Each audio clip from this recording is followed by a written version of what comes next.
Manson has been serving his time at this prison in Vacaville, California, isolated from his fellow inmates.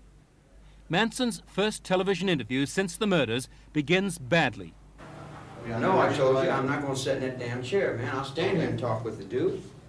Manson refuses to sit in the chair provided. He says he's not going to look up to anyone. But finally, Tom Snyder of the National Broadcasting Company asks his first question. You know, you were sentenced to the gas chamber and then they modified the death penalty. Were you happy when that was done? Was I happy when what was done? When you found out that you weren't going to the gas chamber. You're talking about dying. Now, it gets me nervous. Why? Did you have any thoughts about something? Was you wanting to go anywhere?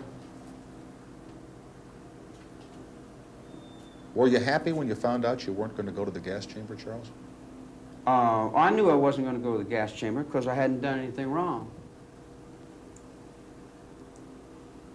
You scared to die? Sometimes I feel I'm scared to live. Living is what scares me. Dying is easy. How long have I been in jail? 34 years? 34 years, so... Out of 47, you've been here 34. I've been in jail, prison, a long time, all my life. I was raised up in here. So I understand jail. So I understand myself, and I can deal with that. I sit in my cell, and I do my number, like a convict does his number. But there's different colors on different people's backs doing different things. It's a different world. I love the world I live in, too, just like Regan loves the world he lives in. You love the world you live in. Most assuredly, it's me. You love all the pain that you've caused people, all the anguish you've caused I don't know pain. I don't know pain. I have no depth of pain. I have no depth of suffering. I don't know ridicule. I don't know all the bad things. I haven't been punished by you all my life since I was 10 years old. I've been in every reform school you got across the country and used to lay down and have to get my ass whipped till I couldn't walk. Tell me about some pain. And that's our fault. That's all those people No want. fault. Make strong, good pain. Understand pain. Not bad. Pain's not bad. It's good. It teaches you things. It teaches you things. Like when you put your hand in fire, you know not to do that again. Yeah. Yeah, I understand that. Written accounts indicate that you told the authorities, don't let me out. I can't cope with the outside world. Do you have a recollection of that? And you make a desperate plea out of something, man. There's no desperate plea out of it. I say, I can't handle the maniacs outside. Let me back in. I didn't use the word desperate. That's your word, Charles. Yeah, well, your inflection and your voice tones were implications there. Well, you use the word maniacs on the outside. How are you different from the maniacs on the outside? And why do you call them maniacs? Because you know something, they think you are one. Yeah, it would reflect. If you hold the negative up to the light, you don't see the light, you just see the negative. So I'm a reflection of your negative, there's no doubt about that, and I can handle that also. I've been handling, ain't I? I don't know, have you? Well, I've been up and down these damn hallways, in and out of these nut wards for the last 10 years. You think you could follow that act? I'm playing for my life. You working for money. When you say you're playing for your life, am I to assume that you think that someday you're going to get out of here? Get out of here. Get out of here. Where would I go now? Let's see. What would you do if you got out of here? If I got out of here. What if they said to you tomorrow morning, Charles, hey, listen, you're free. You can go wherever you want to go. Do whatever you want to do. What would you do? I'll probably go out in front on the grass and sit down. The question is, should Manson ever go free? It's 10 years now since he and his 3 female accomplices, virtually robots under his control, were convicted of murder. On August the 9th, 1969, they murdered actress Sharon Tate and 4 other people in Los Angeles. The following night, there were 2 more victims, Lino and Rosemary LaBianca. In court, Manson was also charged with 2 more mutilation murders. Ranch hand Donald Shea was beheaded, and musician Gary Heineman had his ear cut off. According to some accounts, Manson and his family may have been responsible for as many as 35 killings. If you got out of here, there are a lot of people who think you'd go start killing people again. Again? Well, you guys are misinformed. I haven't killed anyone.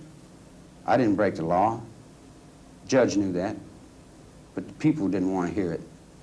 The judge knew it. He washed his hands. He said, I know it, but what can I do? People want this. Judge never said that. Yeah.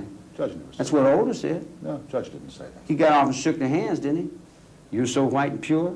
Judge didn't say you were innocent. Are you innocent? Innocent of what?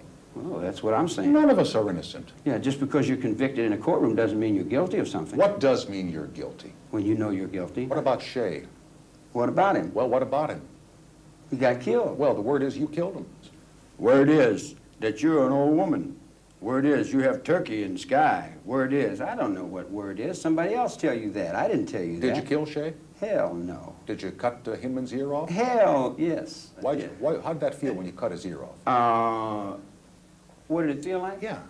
Well, I had done what he said for about 20 years. I'd done everything he told me to do. And I got to thinking, now, why don't this guy do something I tell him to do? And he said, no. I said, well, how comes I'm always doing what you tell me to do, but then you never do what I say do? And he said, well, blah, blah, blah. So I said, now you do what I say. And he said, no. I said, you do exactly what I say. And he said, no. I'm telling you. I'm not asking you. I'm telling you. You do exactly what I say.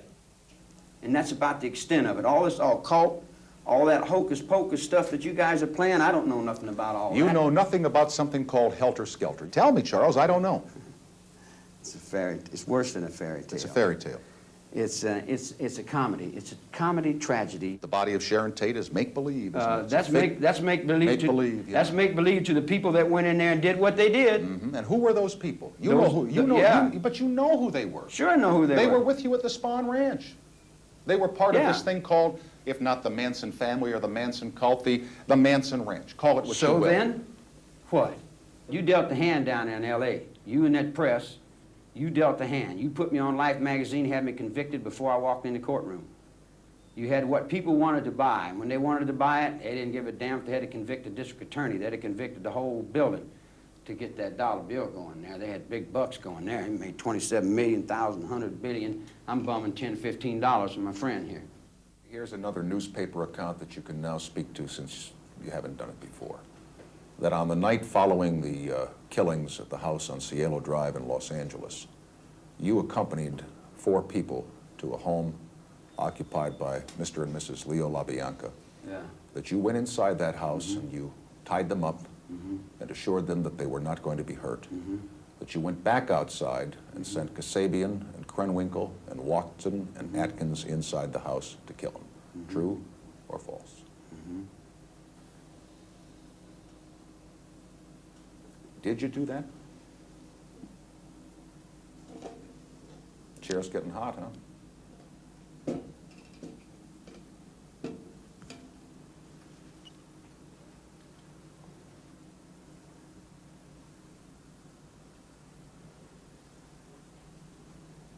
Did you do that? Did I kill anyone? No. Did you go in and tie up the LaBiancas that night? Very simple question. That night. August 10th, 1969. That night. August the 10th, Did you? 1969. Why duck it? Why dodge it? Why not answer it yes or no once and for all? Put it behind you.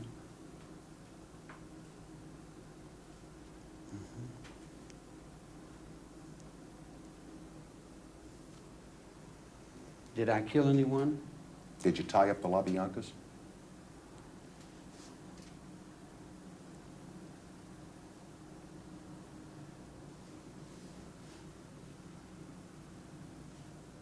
Atkins testified you did. That's what Susie said? That's what she said. Yeah. And you remember, you were in the courtroom when she said it. She's written 3 books, and each time she said something different. Each time. Did you tie him up? Did I? Well, we came down from Abilene, and Let's stay in Los Angeles, August 10, 1969. there was a hole in the wall gang there. Why don't you want to talk about it, Charles? Why don't you want to? Because I'm an outlaw, and I go so far, and then that's all you know. And if you That's did, like asking Jesse James. and did if you and if shoot somebody? and if, as others have written and as others have testified and as the media has reported, you did that, Yeah. and you sent your friends back in to do the deed, aren't you a coward? My friends back in to do the terrible deed. Doesn't The that make wicked you? deed. Ta-da. Did we have the castle there with the vampires and the Frankenstein and the bugs and lizards dying in the deserts? Did we have the water that's dying and the whales are being killed and the seals are Here dying? we go again. Lay it off on somebody else. Let's Well, point to all the other injustices. I'm in the world all by myself? Yeah, Yeah. on this one you are. Yeah.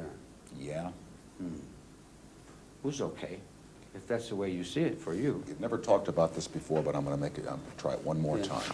Uh, Pull no, the cards uh, out. now, I'm asking- you can see them when I'm You finished. got a pistol on you? No, sir. They wouldn't let me in here if I had a pistol. You Yeah. know that as well as I do. So why even ask the question? Okay. Well, I just thought you might not like what I'd done. You want to do something about it. I don't much care for what you've done. Yeah. A lot of people don't. How do you feel Yeah. about that? A lot Well- of people think you're a monster, Charles. How do you Yeah, feel? they think you're a monster because you reflect this news media on me.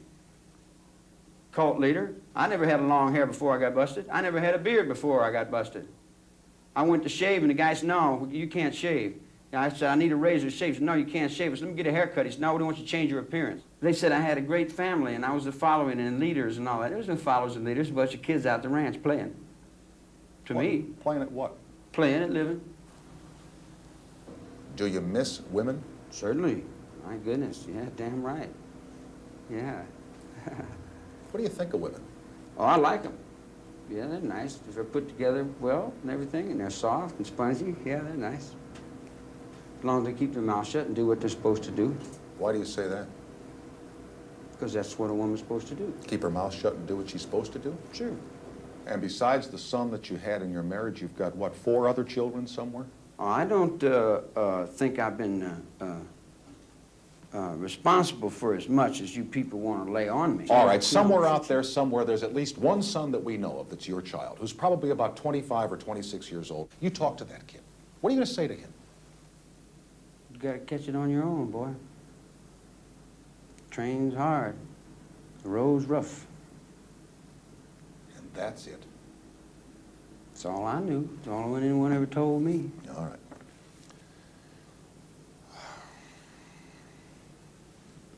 And you want to hear something? Yeah? He'll do it better than me. Do what? Whatever he does, he'll do it a little better. Kids do, don't they? Sometimes. Yeah, that's what makes them such a gas. They always seem to get through. How were you in school? I hear that you weren't too good, but maybe I heard wrong. Depends on which school. I did very well in reform school. Yeah. I did good in every place that I was ever told to do good in. I've been an outlaw ever since I was born. I went to reform school when I was about 10, and I learned to box and cry, and I learned to do all the things that you do in reform school. Then I went to, I escaped there a bunch of times, and I went to prison, and I learned everything that you do in prison. And I talked to all the guys and asked them everything they knew, and they told me all the things they knew.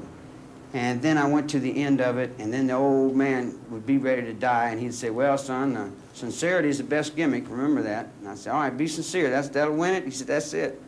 Sincerity and honesty, he said, it'll do it. It'll trick them every time. I said, well, sincere and honesty, I never tried that. I tried everything else, but maybe I'll try sincere and honesty. So then I looked in the book, and it says, the wages of sin is death. Now I figured, well, I don't want to die, so maybe I have been sinful here. Maybe I am wrong. Maybe I'll take a look at my life and say, well, I'm going to change it and start all over. You know, and I know I go to God and I say, hey, man, you're going to forgive me? And he's going to say, what do? You forgive you? I mean, what'd you come to me for? Forgive yourself, man. Don't be bothering me. How do you feel about spending the rest of your life in prison? Well, we're all our own prisons. We each are our own wardens, and we do our own times. We get stuck in our own little trips, and we kind of judge ourselves the way we do. You know, I can't judge nobody else. The best thing I could do is try to judge myself and live with that. Let's assume that one day you were paroled. Let's just Paroled? Well, let's just make believe. Do you ever think you will be? Yeah, do I ever think I will be? Well, I've never been paroled before. I went up to the board, and they said I was incorrigible. And not only was I incorrigible, but that I'd never grow up. And I kind of agreed with him. If you got out tomorrow, do you have any scores to settle on the outside? Scores? Do I have any scores out there? And we're making believe, right? Mm-hmm. Well, I'll tell you, buddy.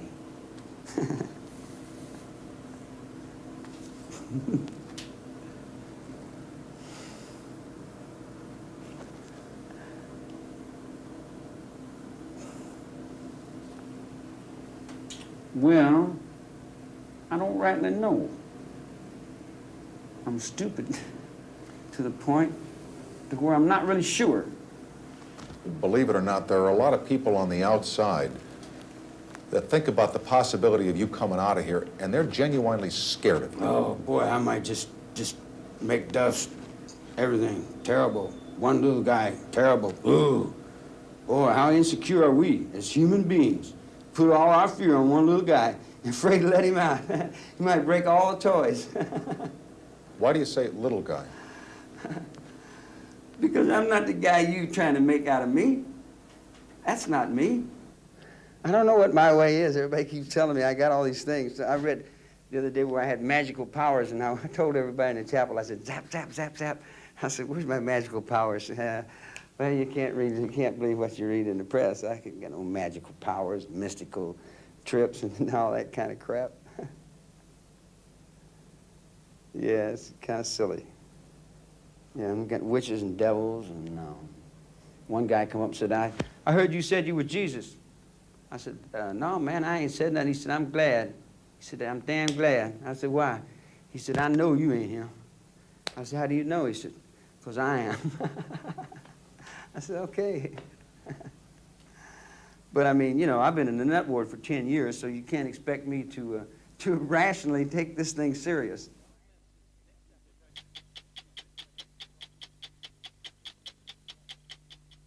Hello, I'm Liz Hayes. Thanks for watching. To keep up with the latest from 60 Minutes Australia, make sure you subscribe to our channel. You can also download the 9Now app for full episodes and other exclusive 60 Minutes content.